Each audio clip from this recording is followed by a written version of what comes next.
Mallen20 comes at a perfect time. After 20 years, it is really time to look back and also particularly look back into the future of the film industry. Everything's different now, everything's digital, everything's dynamic. So we really have to test and have to find out which of the old existing rules are still valid.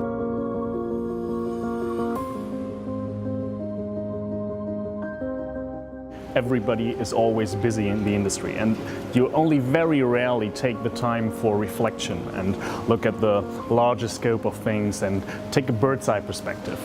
Unfortunately, there are people who do that on a daily basis, who are paid for that actually, and those are scientists. Mallen is wonderful because we do bring together people who are studying the same question but looking at it from very different methodological lenses. And I think everybody loves entertainment and how entertainment is developing and evolving, and we learn so much more from each other because we have that diversity. The research in those fields has evolved, the quantitative methods have become more rigorous, and as this conference has grown, we've brought those methods and tools to the movie data, and I think that's a really exciting part of what we do here. See, everybody has the data today.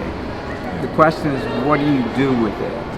And that's where I think we have a big advantage. If you go through the rigorous refereeing process in the journal, if you go through the training that people go through to get a PhD, you really know what to do, and things are not what they seem. I mean, you can make really wrong decisions based on all kinds of, seeming data. The conference is split between a workshop modus and an academic presentation modus, and then studio visits and visiting the film tech meetup, all in 2 days. And this diversity, you don't find it anywhere else, and that makes it a lot special. First of all, I've never met so many people that I used to cite in one room. So it was kind of amazing to put the faces to all of those wonderful papers that I read or cited or quoted throughout my research career. So it was pretty cool so far. What I like about the Mallen Conference is that the academic excellence of it, the interdisciplinary work, the managerial relevance, and the great friendships that you build up over time.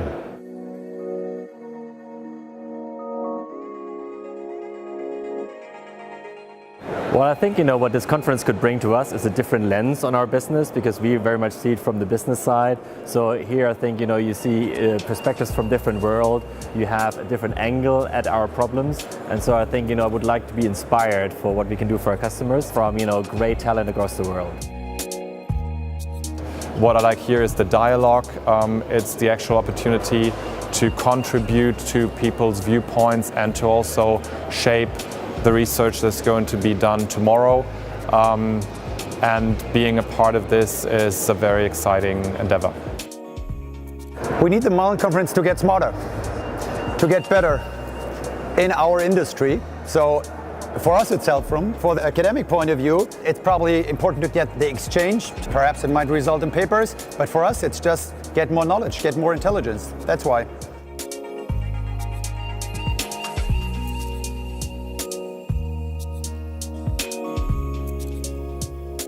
The Mallen Conference is one of the rare occasions where the two worlds intersect, and where also as a practitioner you can meet up with scientists, discuss on a more conceptual level, and take that bird's eye perspective.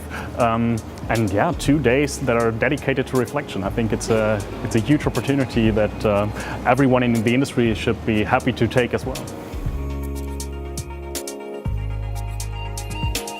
It's wonderful to have people who look at this from the perspective of economics, from the perspective of behavior, from strategy perspective, and then put that in the context of people who understand the business at a detailed level. It's been exciting just to have all those people in a room and mix them together and see what bubbles up to the top.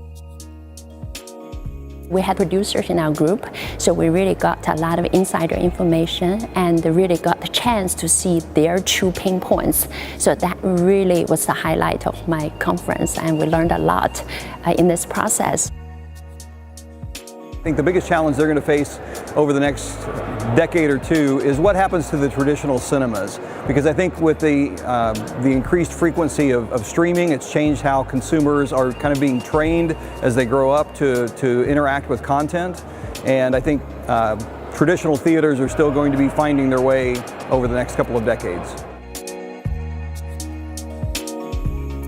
What we have been discussing in the group specifically is that how will the optimal timing change when certain channels become more powerful, so when Netflix becomes more powerful in the market, and how will they actually change the way a movie is being distributed within the industry.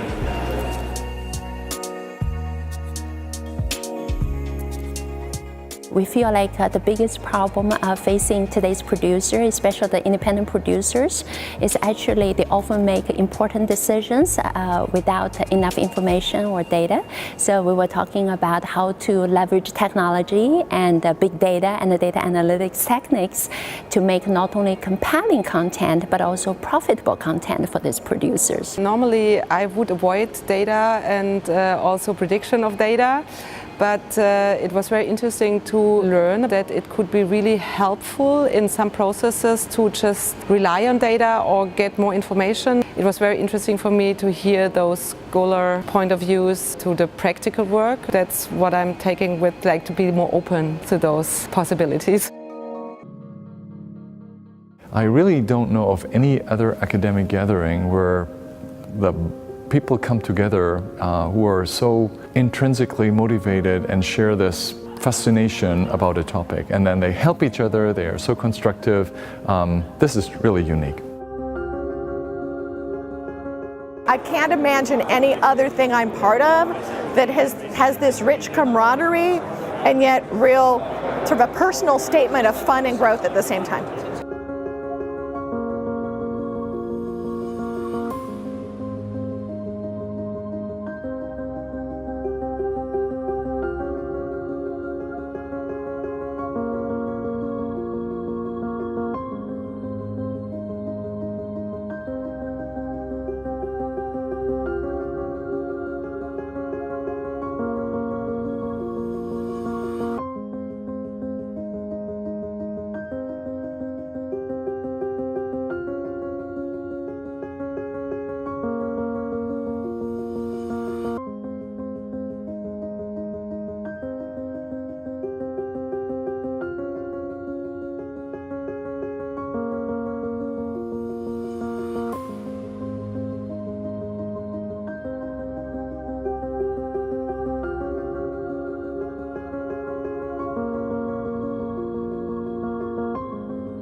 Mallen20 should be as vibrant and fascinating and dynamic as Mallen20, but totally different, of course. That's what the movies are. They should be stimulating, they should be different.